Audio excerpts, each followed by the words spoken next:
Hi everyone, welcome to good reviews channel. நாம் இன்னைக்கு பார்க்க போகிறது லஞ்ச பூமி படத்தோட ரிவ்யூ தான் பார்க்க போகிறோம். இந்த படத்தோட கதை என்னன்னா, படத்தோட ஹீரோ ஒரு ரிப்போர்ட்டராக இருக்காரு. ஒரு நாள் ஒரு அரசியல்வாதியோட அடியாளா இருக்கிறவர் வீட்டில் இன்கம் டாக்ஸ் ரைடு நடக்குது.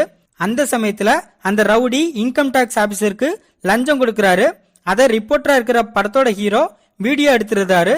அதை தெரிஞ்சுக்கிட்ட அந்த ரவுடியோட ஆட்கள் ஹீரோவை ஃபாலோ பண்றாங்க.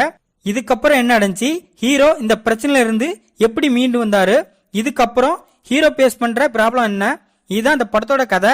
இந்த படத்தை பட்டுராம் செந்தில் டைரக்ட் பண்ணிருக்காரு. இந்த படத்துல பட்டுராம் செந்தில், அனுகிருஷ்ணா, சாசனா இன்னும் பலர் இந்த படத்துல நடிச்சிருக்காங்க. இந்த படத்தோட பிளஸ், படத்தோட ஹீரோ அவரோட கதாபாத்திரத்தை சரியா பண்ணிருக்காரு. படத்துல நடிச்ச எல்லாருமே நல்லா நடிச்சிருக்காங்க.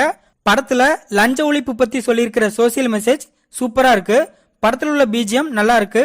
சினிமாட்டோகிராஃபி ஓகேவா இருக்கு. மத்தபடி இந்த படத்துல பிளஸ் சொல்ல பெருசா அதுவும் இல்ல. இந்த படத்தோட மேனஸ், படம் ஸ்லோவா இருக்கு. படத்தோட ஸ்டோரி இன்ட்ரெஸ்டிங்கா இல்ல. படத்துல புதுசா எந்த ஒரு சுவாரஸ்யமும் இல்ல. படத்தோட ரேட்டிங்க இன்னும் பெட்டரா பண்ணிருக்கலாம். படத்தோட ஸ்கிரீன் பிளே சுத்தமா சரியில்லை. படத்துல உள்ள நிறைய சீன்ஸ் பார்த்து பழக்கப்பட்டதா இருக்கிறதுனால பிரெடிக்டபிளாவும் லேகிங்காவும் இருக்கு. படத்தோட கிளைமேக்ஸை இன்னும் பெட்டரா பண்ணிருக்கலாம். படத்துல அடல்ட் சீன்ஸ் இருக்கிறதுனால இந்த படத்தை ஃபேமிலியா பார்க்க வேண்டாம். மொத்தத்தில் இந்த படத்தை பார்க்கலாமான்னு கேட்டா, ஒரு பிலோ ஆவரேஜான கிரைம் த்ரில்லர் மூவி பார்க்க நினைக்கிறவங்க இந்த படத்தை பார்க்கலாம். இந்த வீடியோ பிடிச்சிருந்தா லைக் பண்ணுங்க, ஷேர் பண்ணுங்க, சப்ஸ்கிரைப் பண்ணி சப்போர்ட் பண்ணுங்க. Thanks for all.